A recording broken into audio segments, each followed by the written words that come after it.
তিনি র্যাবের প্রহরায় ছাত্রছাত্রীদের ক্যানন ফডার হিসেবে রেখে তিনি দ্রুত ক্যাম্পাস ত্যাগ করেন এবং গিয়ে আশ্রয় নেন আপনার রংপুর সার্কিট হাউসে।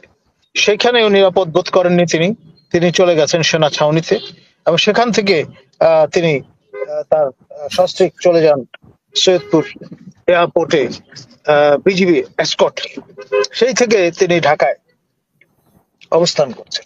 তিনি দীপুমণিকে রক্ষা করতে চান, সেই কারণে করছেন, কারণ নৈতিকভাবে দীপুমণি দায় এড়াতে পারেন না। এরা সবাই কিন্তু দীপুমণির বরকন্তাজ এবং তাদের প্রত্যক্ষ সহযোগিতা, প্রত্যক্ষ ইনভলভমেন্টে এই কাণ্ডগুলো ঘটেছে।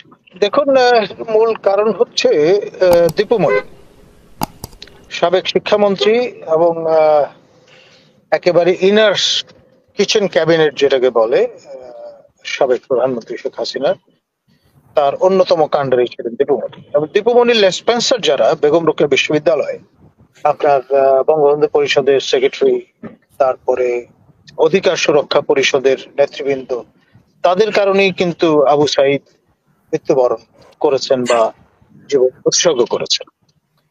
আবু সাইদ নিজে যে বয়ানটা দিয়ে গেছেন মৃত্যুর আগের দিন দুটি ইলেকট্রনিক আউটলেটের সামনে, সেটি হচ্ছে তাকে শারীরিকভাবে নির্যাতন করা হয়েছে। কারা নির্যাতন করেছে? নির্যাতন করেছে সেই সময়ে ক্রিয়াশীল বেগম রোকেয়া বিশ্ববিদ্যালয় ছাত্রলীগের সভাপতি পোমেল বড়ুয়া, এবং পোমেল বড়ুয়া বরাবরই রাইট হ্যান্ড লেফট হ্যান্ড হিসেবে কাজ করেছে আপনার সাব্বির চৌধুরী, তারপর আসাদুজ্জামান মন্ডল এবং মশিউর রহমান, এবং সেই সঙ্গে প্রফেসর হাসিবুর রশিদ, দীপুমণি কর্তৃক সুপারিশকৃত পঞ্চম ভাইস চ্যান্সেলর বেগম রোকেয়া বিশ্ববিদ্যালয়। আর অধিকার সুরক্ষা পরিষদের নেতৃবৃন্দ যারা তার এই কর্মকাণ্ডে ভাইস চ্যান্সেলরের সঙ্গে সহযোগী ছিলেন, এরা আপনার এমন একটা অসহনীয় পরিস্থিতি তৈরি করেছিল ক্যাম্পাসে, যার প্রতিবাদে আবু সাইদ রুখে দাঁড়িয়েছিলেন। আমি যখন চতুর্থ উপাচার্য, তখন এই বিশ্ববিদ্যালয়ে ইংরেজি বিভাগে 2019 সনে ভর্তি হয়েছিলেন, এবং তার এই যে ঋজু ভঙ্গি, আপনার প্রতিবাদের সংস্কৃতির প্রাতিষ্ঠানিকীকরণ ছিল তার উদ্দেশ্য, এবং প্রতিকার নিশ্চিত করতে চেয়েছিলেন, এবং সেই লক্ষ্যে তিনি জীবন উৎসর্গ করেছেন।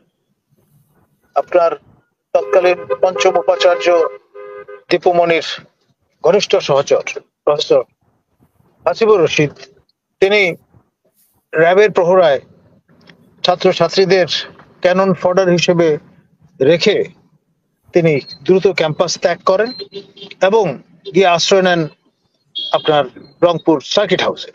সেখানেও নিরাপদ বোধ করেননি তিনি, তিনি চলে গেছেন সেনা ছাউনিতে এবং সেখান থেকে তিনি তার সস্ত্রীক চলে যান সৈয়দপুর এয়ারপোর্টে বিজিবি এসকর্ট। সেই থেকে তিনি ঢাকায় অবস্থান করছেন। পিবিআই তার ইনভলভমেন্ট নিয়ে আমার জানা মতে এখন তদন্ত করছে এবং তার ব্যাপারে অভিযোগ গঠনের একটা প্রক্রিয়া চলছে।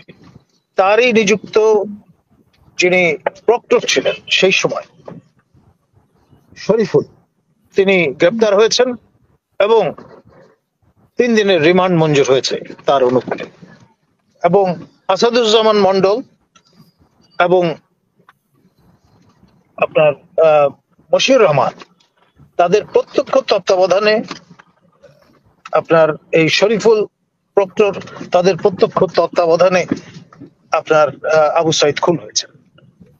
এরা সবাই হেলমেট পরা অবস্থায় ছিলেন পুলিশের সঙ্গে, যাতে পরিচয় গোপন করা যায় এবং নিজেকে ঢিল পাটকেল থেকে, গুলি থেকে রক্ষা করা যায়। এবং সেই ফুটেজ গুলো কিন্তু আছে, এবং তারা নানানভাবে আপনার পুলিশকে নির্দেশনা প্রদান করেছেন। ছাত্রলীগের যারা বরকন্দাজ ছিল তাদেরকে পরিচালিত করেছেন। আপনি যেগুলো বলছেন এগুলো আমরা জানি, কিন্তু উনি যেটা বলছে সেটার সাথে আসলে বাস্তবতার পার্থক্য কি? উনি কেন এইসব বলছেন? তিনি দীপুমণিকে রক্ষা করতে চান, সেই কারণে করছেন, কারণ নৈতিকভাবে দীপুমণি দায় এড়াতে পারেন না। এরা সবাই কিন্তু দীপুমণির বরকন্তাজ এবং তাদের কারণ আমরা প্রত্যক্ষ তো সবাই দেখেছি। সহযোগিতা, প্রত্যক্ষ ইনভলভমেন্টে এই কাণ্ডগুলো ঘটেছে।